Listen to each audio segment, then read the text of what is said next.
Like, I enjoy the fact that I could work at home, try to make a good living, and be able to raise my kids myself. I mean, that to me is more rewarding than getting a steady job and then paying, you know, it's the best of both worlds for me. Hi, and welcome to Someone You Should Meet. Today, I'm delighted to be chatting with Wes Van Dyke, who's an artist, an oil painter, and he is, I've got to say this, the grandson of Dick Van Dyke too. Wes, thanks so much for joining me. Thank you for having me. No problem, no problem. How's it going over there in Agoura Hills? It's going about as good as it can at these unprecedented times, but yeah, we're hanging in there. I know, it's crazy. And congratulations is in order because you've become a father for the second time, haven't you? I have, yeah. We had our baby boy back in February, so he's just about 3 months. His name's Connor, so we're adjusting to that. It's very interesting having a baby during, a quarantine pandemic. Oh my gosh, yeah, I can only imagine. I mean, just how different is that compared to, I know you've got a daughter who turned 4 this week, I believe. How different is it this time around compared to last time? Yeah, I mean, it's different. They're not different. I mean, you're dealing with a baby, so I get it, but just not being able to go anywhere. I mean, I'm a stay-at-home dad, so I took care of our daughter, and I remember I was just always on the go. Now you're stuck in the house. But I'd say it's harder just because we have a 4-year-old who's pulling us in directions and wants to go outside and wants to do things. And you have a baby who you're trying to take care of. So it's challenging, but we're doing well. We're doing the best we can. Oh, I'm glad to hear that. But how's your daughter reacting to having a baby brother? And obviously she's not getting all the attention now, is she? Yeah, well, I think we were worried about it at first because she needs all the attention. She's that kind of kid, but she's doing really well. I mean, she loves him, he loves her, and she's been doing really well with it. Even being home, not going to be able to go to school and all that. So, it's a task for me and my wife to try to include her and keep her busy because we don't want to give him all the attention. So. But you know what? I mean, it is a big change for everyone. I mean, even without having a newborn baby, but if you put that into the mix, you've got your daughter who's now, not in school, your wife who is at home trying to work, you've got this newborn baby. And I mean, what has been like most stressful about this situation? Yeah, trying to, for us personally, probably us finding time for ourselves or for each other. Because when it's, my wife, when it's not one kid, it's the next. And if I take the baby off her hands, it's the 4-year-old bugging her and she's trying to work. If I take both, you got a handful and it's difficult. I mean, that's probably the most challenging, but I mean, realistically, we're just trying to keep everybody safe and, keep our family members, my parents safe. I mean, that's really probably the most challenging part, not seeing them and seeing our family members as much as we want to. And, we had, my son is the only boy on both sides of the family, my wife's and my side. So we've had 8 granddaughters. I mean, my parents have had 8 granddaughters, and so this was the 9th. And we thought we're destined just to have another girl. We finally got the first boy in the family, but nobody's been able to see him or hold him, or we got out of the hospital just before this started. So that's oh my that's gosh, tough, yeah. Yeah, I can imagine. And I know your dad is big into dirt bike riding, isn't he? And I saw on Facebook that, when Connor was born, he was desperate to buy him a dirt bike. So, I mean, what was your dad's reaction to having, because obviously he's got 8 grandchildren, when he realized he was getting a grandson? Oh, they were so excited. Yeah, I knew he would always be excited, but I was surprised how excited my mom and my mother-in-law were, because I know both granddads was looking forward to having a boy, but I was surprised how excited my mom and my mother-in-law were. But I think everybody's excited. My dad's always wanted this, so it was cool to bring him into the world. It was just unfortunate that we went right into this. So. But talk to me about your art, because as I mentioned right at the beginning, you are an artist, you're an oil painter. Mm-hmm. And how did you get into art in the first place? I was always doing it as a kid. I remember as far back as I remember I was drawing and coloring. My dad was really my first teacher. My dad can draw. He's a pretty good drawer. So he would teach me a few things. I'd be at dinners and drawing, and it just slowly became more and more, of a hobby. And I liked doing it. And then I got into paints. And then I went into high school and took some art classes. And my teacher would just let me sit back and paint my own thing while she ran class. She would literally be like, you can go back and work on your own project. I'm going to teach the class. I was like, okay. So I was like, maybe she thinks, I'm good or something. And then at the end of I think I took 2 years. That was my senior year, my second year with her. And she wanted to buy a painting at the end of the year. She goes, I want to buy a painting before you graduate. I was like, okay. So that was the first painting I sold, was to my art teacher in high school. And then slowly but surely, people wanted them for auctions and stuff like that. And I was like, okay, well, this seems right. And then in college, I took a few art classes, and I just kept painting and painting. I produced all these paintings. I had like a big inventory of paintings that just sat in my parents' house, leaned up against the wall. And then in 2008, I think it was, my grandpa called and said that there was a Malibu Art Festival. And I like never really heard of art festivals, never been to one. And he said, do you want me to see if Wes wants to come and exhibit his art there?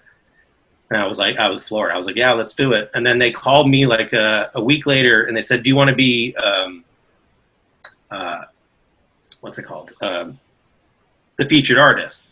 And I was like, oh God, what am I doing now? I was like, I don't have anything. A lot of these people have walls they hang stuff on and booths. And I was like, I'm going with nothing except the paintings. But I went and I sold, I don't know how many paintings, a bunch of paintings. So, and then from there on, I was hooked. I was like, oh, okay. I'm like, all these things I could have been making money off of. So in 2008, that's when I stopped college and started doing shows and just painting, professionally, and traveling and doing weekend exhibits and selling through my website and all other, online platforms. Didn't a particular teacher really inspire you when you were at school? Yeah, I went to a junior college in Mora Park, and his name was Frank Sardisco. So when I first took his class, it was like intermediate art, and he'd set up a little still life with some old wine bottles, and then some fruit, and everybody would do their painting of it. He talked to me, and every time we do it, he talked to me after class, and he goes, what are you painting at home? Like, do you have an interest in this? And I was like, yeah, that's why I'm here. I've painted my whole life. So he goes, well, bring something in that you've been working on at home. I want to see. So I brought something in, and he was like, oh, okay, you're good. You want to do this. And I was like, yeah, I want to do this, for my life. So he did the same exact thing as my teacher in high school did. He said, start bringing your own project in. And he goes, and I'll let you paint. And I'm going to run class. And at the end of the day, you come up, I'm going to critique what you did that day. So I bring my canvas in, my easel, I paint in the back of the room, bring it up at the end of the day. Everybody would leave, and he'd sit with me and critique it. And what I need to work on, what I did well. And I did that for like 2 years with him. And we had a really cool relationship. And then he passed away one summer between school years. And that's when I think I went back to take one more class, and it was a different teacher. And I was like, nah, I'm not into this. And that's around the time where I did the show.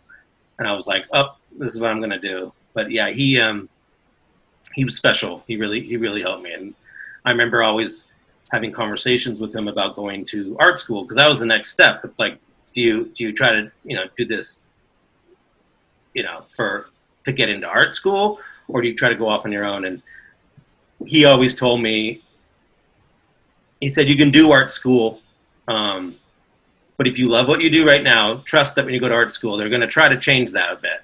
And they're going to try to lead you into a path of either, design or different avenues. So I decided I was going to just do everything on my own. And that's when I started shows.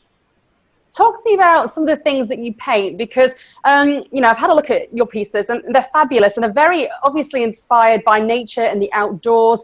You grew up spending a lot of time outdoors with your family. Talk to me a little bit about, you know, your inspiration.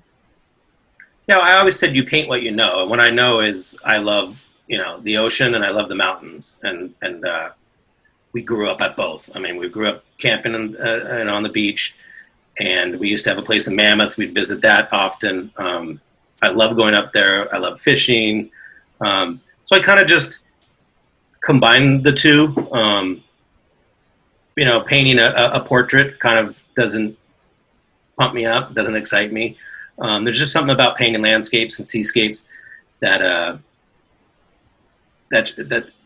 is so intriguing. I mean, and then to put your own spin on things, and then that's what I started doing, and I just stuck with it. I mean, I probably have gone into a little more of a genre now of my own, but yeah, that's what I started off on, was just seascapes and landscapes. Yeah, I saw one of your pieces. It was a seascape, and it almost looked like a photograph. It was so realistic. Is that kind of, you know, deliberate? Or is that, you know, does it depend on the, you know, the scene that you're painting? No, I think I've always tried to make it look photorealistic. I mean, I try my best. They don't when you get, you know, when you tend to get close, but it's I don't know why I try to. It was just the way I start. It's just the way I started. I always wanted to make things look as realistic as possible, but with my own spin on it, of course. Yeah, for sure. Talk to me a bit about your childhood and the stuff that you used to do as a family, like going up to Mammoth, fishing, camping. How has that inspired your work? It's a lot. I mean, I still dig up old photos that we took from a certain trip or a certain mountain or a certain beach, and using them as a reference for different paintings. I mean, yeah, I take so much inspiration from growing up outdoors. I mean, we surfed, we fished, we rode dirt bikes. We saw things that some kids may not see. That just it's just falling back into that fun, imaginative, creative mind thing where I just, you know, it takes me back. So it's. Where's your favorite place to paint? Favorite place? Yeah. I love painting the ocean. It's hard. It's like soothing. It's painting water is a lot of fun and not a lot of fun at the same time. That's probably my favorite things to paint. But if you ask me if I wanted to live on the beach in the mountains, I'd probably be living in the mountains. So. Would you really? What is it about the mountains? Because I love the mountains too, and I go to Mammoth a lot also, but I love the beach. So what is it about the mountains that really does it for you? I don't know. I don't know if it's because I grew up just going to the beach since I was a kid, and we weren't in the mountains that much. I love mountains. I love the cold air. I love fishing. There's just something about it. If you told me I could take a trip to some cabin in Montana or some Hawaii beach, house, I'd probably pick the cabin in Montana. So it's just the way I feel. I just love being up there. There's something about it. How do you take critique and criticism? Back then, I took it. I took it well. I mean, I still don't think I knew what I was doing. I take it well now too. You get that a lot by doing shows. I mean, that's kind of the fun part about doing them. I'll do, you go for the whole weekend. We talk to so many people, hundreds and hundreds of people coming by, and they're not always good compliments, but most of them are. And that's what really makes it exciting, because when I do a show, whether I sold anything or not, you're talking to people left and right all weekend long, and they're sitting there praising your work. So it gives you a boost of motivation to keep working. But there's some people that everybody has a critique, and you just have to take it with a grain of salt. So.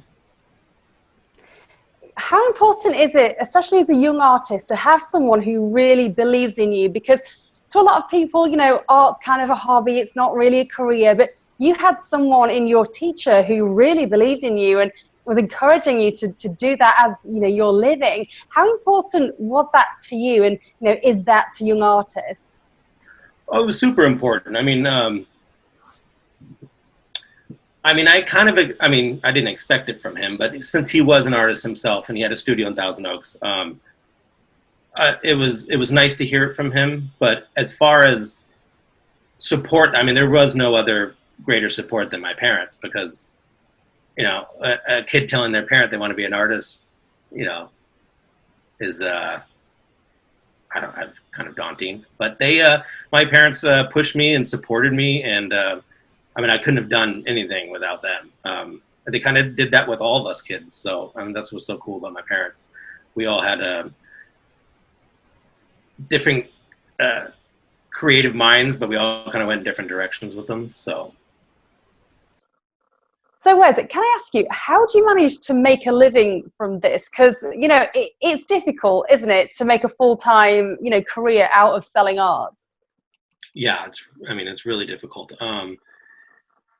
You have to take advantage of all the time you have. I mean, you're constantly working, you're constantly painting, and then you got to travel on the weekends and do shows.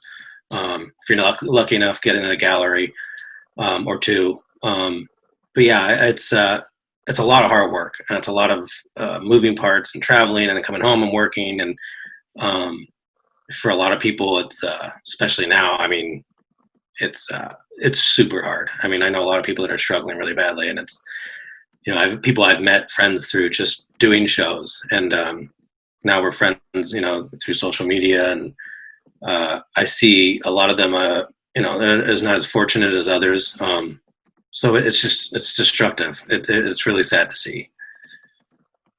Yeah, I mean, what impact has COVID-19 had on your industry? I mean, are people buying artwork right now, or?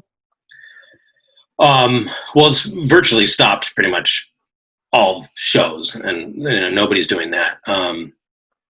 People are still trying to sell through their online platforms, as well as me. But I haven't sold anything. I know I follow some people who, you know, it's sad, but they're practically giving them away by discounting them down to the point where, you know, trying to pay some bills, and it's so sad. You know, they're just trying to itch by. But yeah, I mean, I don't know how many people are actually willing to spend, you know, some big bucks on paintings right now, because a lot of people are suffering, and, you know, it's a lot. And I get it. That's probably not where you going to put your money when you first think about it, but yeah, it's sad. So where do you see the art industry going from here, Wes? Because let's say that, you know, those in-person gatherings, those art shows just can't take place, or not like they used to. You know, how are artists going to make a living? I think we'll just keep doing it. We might get less people at these shows. I always said the people, it's not about just having everybody at the show. I mean, if people really want to buy art, they'll show up at the show. And maybe would be willing to buy. But I think it's going to be like everything else. I mean, if you can do, if farmer markets are still open in some places, and, you know, people feel comfortable about putting on a mask and strolling through there. I mean, it's the same thing with art. I don't see that much risk, as long as it's, you know, it's hard because I don't know where we'll be in months from now. You know, right now it's scary to think about any, you know, mass gatherings, but yeah, I don't know. I'm just praying that we get back to some normalcy, and, you know, be able to do some shows and yeah, make some money. Yeah, me too. Along the way, so from the point that you started out as an artist to today, have there been times where you considered just quitting because either you weren't making the money, or you perhaps weren't getting the recognition you thought that you deserved? Oh, absolutely. Yeah. I always thought it was frustrating because I would get the, you know, the good feedback and people wanting to buy it, but I just wasn't ever selling. And it was never a price point. I was never, you know, my paintings actually are pretty affordable considered to most, but it was times where I go, and I mean, it's just all the work you do and all the time you paint, you travel. Like I remember I did a show down in San Diego near you, and I packed up, I got a U-Haul, spent, $300 a night on a hotel. The show cost like $600 for a spot. So you're eating out, the food, the grocery. It's like when you count all that, you realize how much money you have to make. And when you don't make anything, it's a hit to the gut. I mean, it's hard. So that's the parts where you come home and your head down and you want to quit. But it goes the other way too. I mean, maybe you'll get a call the next week and that person that was there wanted it and wants to buy a paint. I've had people contact me like a year later. I remember I did a Palm Springs show and I didn't make a dime. Another one where I went down and spent all this money and didn't make much. And then it was a year later, they called me and wanted to buy it. And I kind of paid for all my expenses and some. So it's why we do it. I mean, but we have to go do those things. We can't, there's only so much you can do on social media trying to get, your work out there, your name out there and gain followers. It's getting out there and talking to the people, which we actually enjoy doing. I mean, I love talking to people. It's talking to them about art and meeting people, and it's better than them viewing things online because they get to meet me and know my personality, and maybe we have something in common, and then you spark a conversation. The next thing they know, they're like, well, let me think about it. They go home, they talk about it and they go, well, let's go back the next day, maybe buy a piece. And so that's the whole reason we do it. So how much of the sales side of art is about the customer connecting with you and meeting you and you kind of almost selling them the entire package, not just the piece of art, but it's also kind of the relationship with you, isn't it? So when I first started, I was like, my stuff's good. I'll sell it. It'll be easy. I don't like talking to people though. And I'm like, I don't have a nice booth, but whatever, my art will speak for itself. But it's really not the case. I mean, a lot of times your booth is part of your presentation. I mean, it's part of, if you can have a crummy looking booth, you can have great art in a crummy looking booth and it doesn't do anything. It's the same goes for, your personality. You have to be outgoing. At the same time, you're also a salesperson because I'm not good at sales, but you really do have to, it's taught me, over the next 12 years now, it's taught me that you have to hone in on that. And at first it was hard trying to, because I hate trying to sell people stuff. I'm not that kind of person. A lot of these artists are, and it kind of benefits them. But it's something I had to learn, and I've kind of grown to love it. Yeah. So. Yeah, I was going to ask you about the business side of it, because obviously you go into this because you're passionate about it and because it's just kind of a natural gift. But then in order to make a living, you do have to be a business person too. How did you learn that side of the industry? Just doing it. I mean, you just have to do it. It's something that's over time you realize if I don't do it, then there's no point to keep doing it because it's like anything else. I mean, I've had people come in and see something and want to buy it and not even talk to me. So it's very rare, but a lot of it is kind of a feeling out process. They have to like you. I mean, I wouldn't go buy art from somebody that I thought was rude or that I didn't like or who had no, who didn't want to talk. I'd be like, okay, well, thanks anyways. So you just have to keep doing it and teach yourself. And I probably should have done it faster. I've kind of learned in the last few years that it's that important. It's just, I'm still learning. Still a process. Yeah, I mean, we're all still learning something. I know I'm still learning lots about every walk of life. Then how do you go about actually pricing your art? I think we play off like a lot of how much everybody's kind of doing at the show, how long you've done it. When I first started, my stuff was low and I was selling a lot of it probably because of that. I try to put how much time I put into it, like anybody else in any other trade, to make.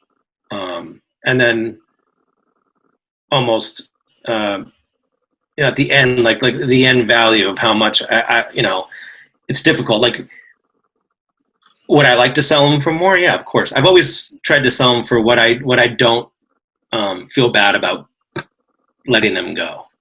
At what price point do I feel like, okay, that's a good price. I'm happy if somebody, took it at that price, and I don't feel like I got, robbed out of the point. So, and I think you just slowly raise your prices throughout the years. I mean, when I first started, obviously, like I said, it was low, and I looked at other artists' work, and that's what you kind of play off of. You walk around the show and you see people, maybe they've been doing it for 20 years and they're at this price range, and we're all kind of close. There's nobody like, it's not like we're in an art gallery where they add, double it because they're taking half. So you just slowly learn throughout the years of like where your price range is, and it's slowly gone up the past few years, which is something I'm proud of, because when you keep selling them at a certain point, and then you raise the prices a little bit, and they're still selling, it's a good feeling. I think some people see expensive art and want it because of it's expensive, which is funny, but I've had that happen many times. How much is the most expensive piece of your art that you've sold? What was the most expensive? $5,400, I think. $5,000. Wow, that's pretty impressive. That must have felt good. Yeah.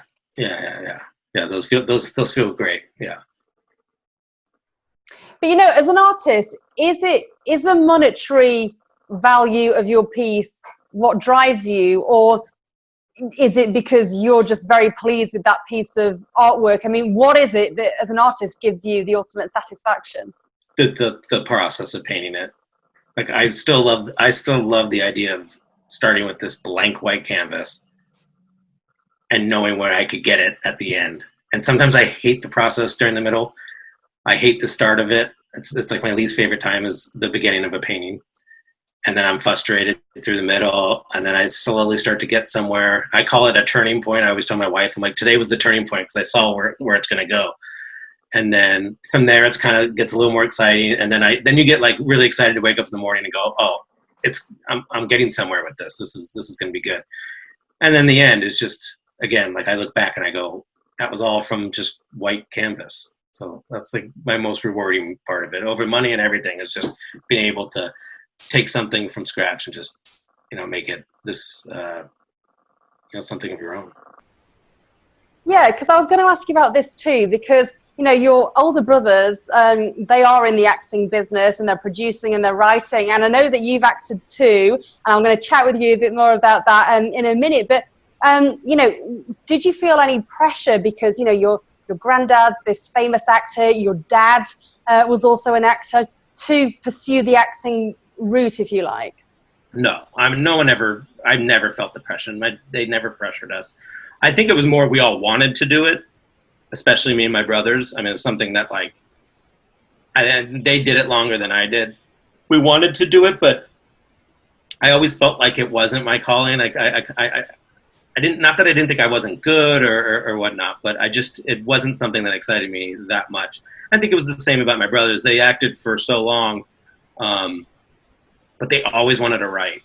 And as soon as they kind of teamed up to be brother writers, I mean, they started killing it, and they've been really successful since. So, and for me, I just decided to take it down a different direction, and that was art. I was like, what do I really love doing and kind of good at, and that was it. So, I was like, if I don't go down this path, I'm kind of doing a disservice to myself.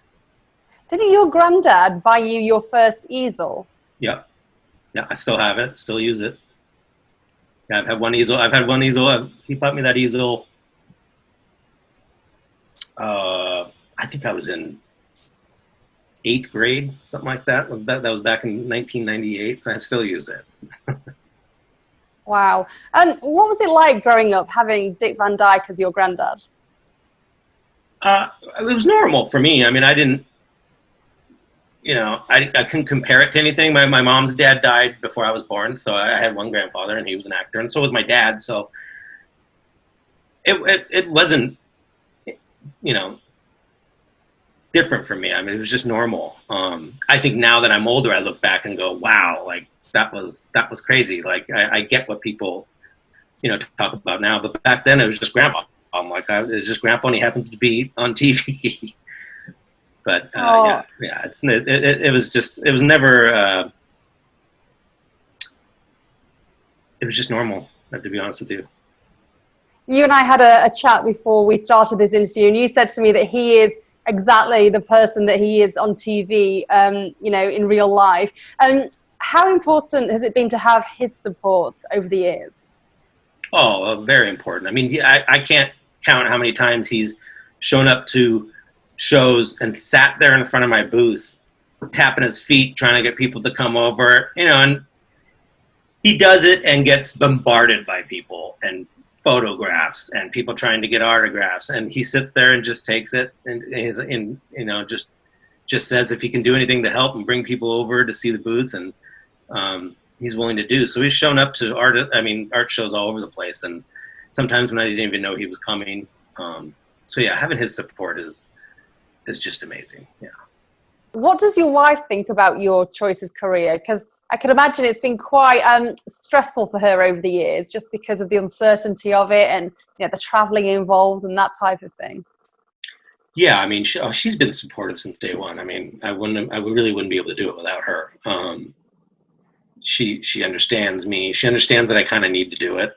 I mean, and even if I wanted to quit, she'd probably say no. It's just something I need to do. Like I'd feel really, really, I feel really crummy if I gave it up, and feel like I gave up something that I was really good at. And I'm only 35, and I have, and I'm doing these shows. Most people are, they're in their 50s and 60s, and I'm like, I'm excited to see where I will be in that time. But yeah, she always encourages me, and it's been difficult. I mean, of course, like I said, you go to these things and you're expecting, I'll bring 2 new pieces, and I'll be like, God, if I sell these, it's 8, 9, 10 grand, and it could help us. And then you come home and you actually spent, more money than you made. It's tough, but it goes the other way. It's always up and down. And fortunately, especially now, you guys went off up there. Especially now, she runs her family-owned plumbing company that her dad started 35 years ago. So fortunately for us, that's an essential company. And during times like this, when I can't work at all, we're financially, stable. So it's good. Yeah. Yeah, I mean, it sounds like you're in a lucky position there. But when times are tough and you're not making money, do you ever feel pressure either from yourself or from your wife or from anyone really that you need to go and get a proper job? Because I know, sometimes people have said that to me, you could go and make more money doing something else. I love what I do, so I carry on doing it. But are you ever in those situations where, you think, or someone tells you that maybe it's time for you to go and get a proper job? Now, no. But yeah, in the beginning, yeah, I got a lot of that. Or are you really how is this really gonna pay for bills, and how are you gonna, live a life like this of uncertainty and not being able to? So in the beginning, yeah, I got a lot of that. Now I don't. I mean, I think people understand now, as well as me, that it can pay bills, and you're always trying to get somewhere. You're trying to get bigger and bigger and bigger. And get your name out there. So it's the game, and I love playing that game. But yeah, before, not from family, but from people I didn't even know at a show, or some friends and some peers. It's is this really how do you really get by? So I always got criticism, but now I think where I've grown as far as an artist and the place I'm in now, I'm financially comfortable. So but it wasn't through hard work and staying with it when everybody was trying to tell you it wasn't going to work. Oh yeah, I totally get you. I mean, what makes you, what drives you? What's your motivation? To make it work. Really, it's part of aside from the actual art part of painting that I love to do. I kind of want to prove everybody wrong a little bit, and make it, and be like, see, you can do this, and eventually have your own gallery, and be able to kind of relax and stop doing the traveling and the shows and all that, and be able to say, yeah, see, like I did it. Because I mean, to realistically, people always thought that like, how are you going to make a living off this? And these people, you know, I don't travel as much as some of my friends who do it, who are a little older or their kids in school. I mean, I choose not to because I started my family, but they go every weekend and they're traveling all over the place and they make a lot of money. I mean, some of these people are making more money than they would have if they were at a full-time job. So it's worth it, and it can be really fruitful. So what does the future hold for you? Like, where would you like to see yourself in like 10, 20 years time? A gallery, my own gallery. Where would you like your gallery? Here in Agoura Hills, where I was born and raised. We've never left. Yeah, I mean, it's just something I'd like to get to, where I stop the not the hustle, but the hustle of, you know, getting out there and getting your name out there. I want my name out there. I want to be able to people to, you know my name and see my work and immediately identify that that's a Wes Van Dyke. That to me is the end game, for sure. Tell me about Agoura Hills, because as you just mentioned, you're born and bred there. You still live there now. What is it about that place that keeps you there? I don't know. We just love it. I mean, we were born and raised here. I mean, all my family kind of moved. Not away. I mean, we were all within 10 minutes of each other. It's small town living. It's like one of the last places that's not overcrowded, and you know, they're just building. It's kind of it's horse country. It's quiet. It's everybody knows each other. All the small businesses, you know, here we all know each other. We're all supporting these times. It's just a quiet, really, really neat place to live. Yeah, it sounds great. I mean, it must be, because it's kept you there all these years. And Wes, can I just ask you, how far does the Van Dyke name help you in your career? For me, I probably thought it was going to help me more when I first started, and it did a little bit. At times, it apply for a show and they'd be like, oh, you know, do you want to be the feature artist? And they see the name and they make the connection. But when things started year after year, I mean, when things started rolling, it doesn't make a difference. I mean, people might want to talk to me. I got a lot of people that want to contact me just to contact my grandfather.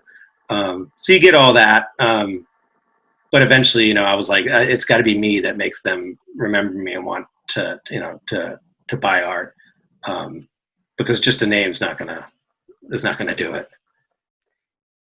So how much pressure is the fact that you have your grandfather as this kind of internationally known superstar? How does that impact you, and maybe kind of put extra pressure on you to want to prove yourself in your own right? Oh, for sure. I mean,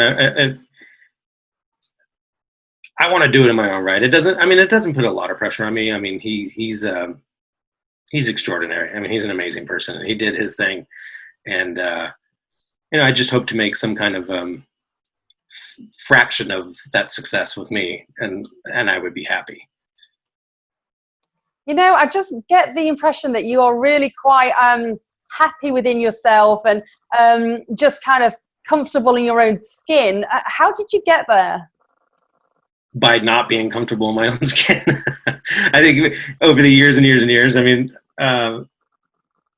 for example, like when I started doing shows and I didn't want to talk to anybody and I hated it, and I was like, oh, I don't want to sell anything. Just look at the paintings, buy them and take them, please. At this point, like if I do a show, I'm excited and I can't wait to get there and you know, chop it up with people and talk and meet people. And that's all experience. You just got to do it and keep trucking. So Wes, if you weren't a painter, what would you be doing? Cooking. Cooking? I would have Cooking for a living? I think I would have gone to culinary school. Yeah. Wow, really? Yeah. It's another passion I picked up just, I I don't know, ever since I met my wife, I do all the cooking. So it's just something that I love. It's peaceful. Um, yeah, it's just another passion of mine. I love cooking. What And do you cook? maybe everything. Like what? But what's your favorite thing to cook? Favorite thing. My best dish would be a seafood pasta, like a lobster, shrimp, linguine. That's probably my best dish. Is cooking as frustrating as art? Yes. Yeah. Yeah. And maybe that's why I love it. I don't know. There's a creative part to it. I mean, I look at cooks, the same way I look at musicians and actors and filmmakers and every other, you know, job that takes, creativity. It takes a lot of creativity. And maybe that's why I like it. But I don't know. I just love doing it. It's peaceful. It's peaceful at the same time as it is frustrating. Yeah, I quite enjoy cooking actually. I mean, I'm not saying I'm, a master chef, but I find it really quite relaxing after a stressful day and I'm cooking dinner for everyone. I can get that. So who's the best cook out of you and your wife then? She doesn't hear me, I don't think. Yeah, that's me. She gave up all cooking as soon as we got together. Yeah, it sounds like you've really embraced this role as a stay-at-home father as well. I mean, what do your friends and people think to that? Because as I said earlier on in the show, it's still, although we are moving to, an equal society, it's still in the main is the women who are staying at home and the guys that are going to work. So like, what do your mates think to your situation? It's normal for me. I mean, I would never go get a job that was more secure just to hire somebody to take care of my kids. Like, I enjoy the fact that I could work at home, try to make a good living, and be able to raise my kids myself. I mean, that to me is more rewarding than getting a steady job and then paying, it's the best of both worlds for me. I mean, and I love it. I love my oldest brother is the same way. He has 3 kids. He's the writer. He writes from home, and he's always been a stay-at-home dad. It's just, I think maybe a part of our nature. We don't hate it. We actually love it. Yeah, I think it's great. How much of an influence have your parents been on you as a parent? Oh, big time. Yeah, my parents are amazing. I mean, they show, laid the blueprint of what you should do, as far as parenting and, disciplining us, but also giving us letting us make our own choice, especially down our career paths of, if you guys, that's what you want to do, then do it, but don't do it half-assed, do it. So, and that's the way we all kind of, my sister my younger sister ended up being a teacher. I think she always wanted to. So they were excited about that. And then, they just pushed me and my brothers to find it, but keep doing it. Don't stop. Don't, if you're going to do it, don't be lazy about it. So. How do you think you'll be with your kids when they tell you they may want to do something that's not kind of, the normal route to take? I'll be the same way that my parents were with me. And I have to be that way. I mean, they let me do it, and it'd be